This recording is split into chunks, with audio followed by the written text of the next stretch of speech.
Mesdames et messieurs, chers amis de la presse, l'épidémie de la Covid-19 a atteint une proportion préoccupante dans le monde, ayant amené l'Organisation mondiale de la santé à décréter qu'elle constituait une urgence de santé publique de portée internationale, puis une pandémie. Tous les continents sont actuellement touchés et l'Afrique subsaharienne n'y échappe pas. Dès le début de cette épidémie, le gouvernement a pris des mesures urgentes afin d'assurer la prévention et la préparation optimale du système de santé pour y faire face. Ces mesures ont trait, entre autres, à la mise en place de structures de coordination de la riposte à l'épidémie, le renforcement de la surveillance sanitaire à tous les points d'entrée, notamment à l'aéroport et au port, la prescription systématique de l'auto-isolement pour les voyageurs en provenance des pays touchés ou à risque, la recommandation d'éviter les poignées de main et les accolades, la restriction des voyages non indispensables vers les pays touchés ou à risque, l'aménagement des sites d'isolement et de prise en charge dans tous les départements, l'organisation des campagnes d'information et de sensibilisation dans les établissements scolaires et universitaires ainsi que dans la communauté et la mise en place d'une ligne verte pour informer, conseiller et orienter les populations. La confirmation le lundi 16 mars 2020 du premier cas sur le territoire national a amené le Conseil des ministres à se réunir en session extraordinaire sous la présidence effective de M. Patrice Talon, chef de l'État, chef du gouvernement, et à la suite des dispositions antérieurement mises en œuvre dans le cadre de la prévention de l'épidémie, le Conseil a pris les décisions ci-après, valables pour une période de 2 semaines pour compter du jeudi 19 mars à 0 heure. La limitation à l'extrême nécessité des entrées et sorties aux frontières terrestres de notre pays. Seules les traversées indispensables seront autorisées en liaison avec les autorités des pays voisins. Des mesures de renforcement du contrôle seront appliquées pour la mise en quarantaine systématique de toute personne suspecte ou qui tenterait de contourner le dispositif. La restriction de la délivrance des visas d'entrée au Bénin, la mise en quarantaine systématique et obligatoire de toute personne venant au Bénin par voie aérienne. En conséquence, le gouvernement a décidé de la réquisition d'1 millier de chambres d'hôtel à cette fin. Les frais de quarantaine des nationaux seront assurés par l'État, tandis que les non-nationaux supporteront par eux-mêmes les dits frais.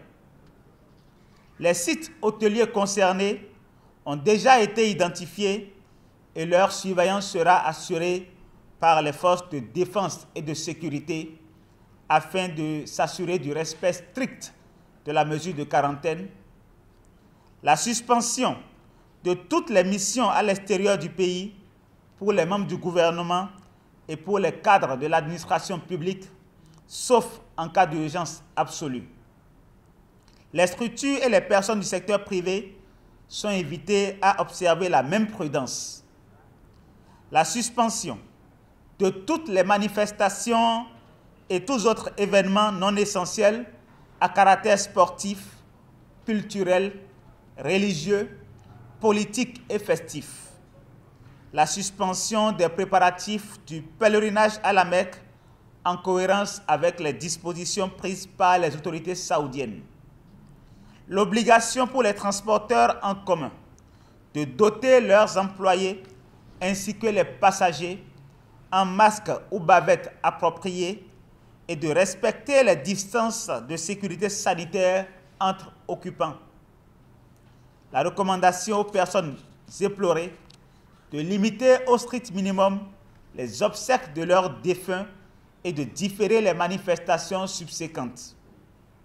La recommandation aux responsables religieux de faire respecter lors des cultes la distance de sécurité sanitaire d'au moins 1 mètre entre fidèles, d'éviter les poignées de main, les accolades et toute autre gestes contaminants.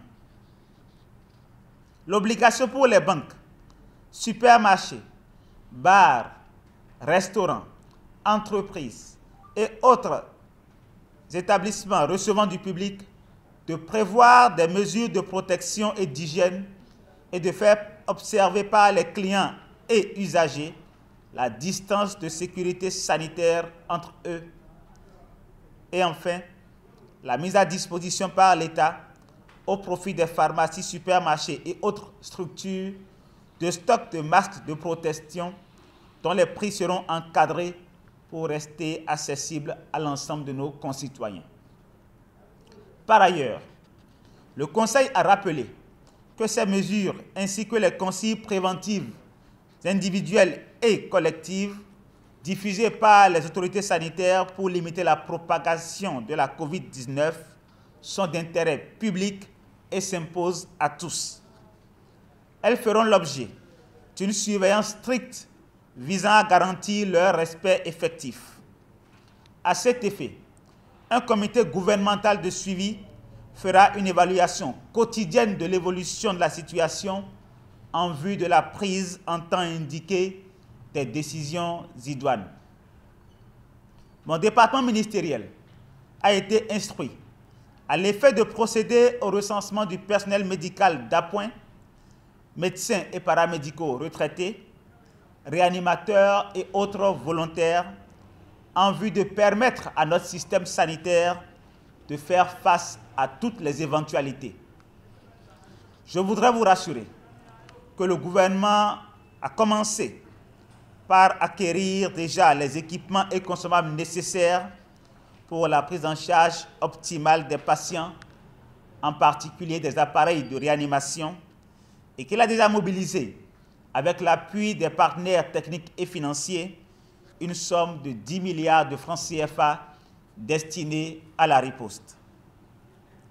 Par ailleurs, depuis l'enregistrement du premier cas, nous avons démarré le traitement à la chloroquine dans le cadre d'un protocole de recherche sur consentement éclairé et écrit des patients et des sujets contacts.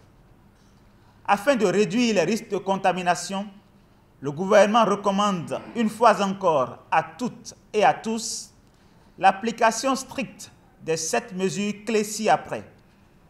Se laver fréquemment les mains à l'eau et au savon ou avec une solution à base d'alcool. Éviter de cracher ou de se moucher sur le sol. Se couvrir la bouche et le nez avec un masque médical, un mouchoir en papier ou le creux du bras lorsqu'on tousse ou éternue, puis jeter le masque ou mouchoir et se laver les mains. Si l'on porte un masque facial, s'assurer de bien couvrir la bouche et le nez, éviter de toucher le masque qui est en place et le jeter immédiatement après utilisation s'il est à usage unique et se laver les mains aussitôt après. Éviter tout contact étroit, non protégé, avec des personnes ayant la fièvre et la toux et consulter un médecin en cas de fièvre, toux et difficultés respiratoires. En cas de maladie pendant un voyage, informer le conducteur ou l'équipage, consulter un médecin sans tarder et partager ses antécédents de voyage. Dans les marchés d'animaux vivants, éviter tout contact direct non protégé avec des animaux vivants et les surfaces en contact avec des animaux et bien cuire la viande avant de la consommer. Par ailleurs, j'invite toute personne revenue récemment d'un voyage dans un pays à risque, notamment au cours des 2 dernières semaines, à observer strictement la mesure d'auto-isolement et dans le cas où il présenterait l'un des signes de la maladie, à appeler les numéros 95 36 11 02, 95 36 11 04 du SAMU pour être pris en charge avec diligence.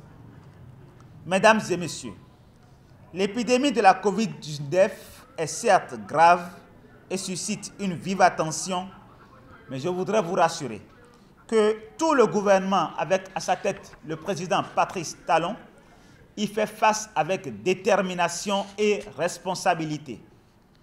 Toutefois, pour être totalement efficace, cette réponse nécessite la contribution de tous, le respect des directives par tous, l'application sans faille des mesures de prévention pour nous protéger, protéger nos proches et notre pays. J'invite la population au calme, à la sérénité et à une totale collaboration avec les services de santé pour une gestion réussie de cette situation. Je vous remercie.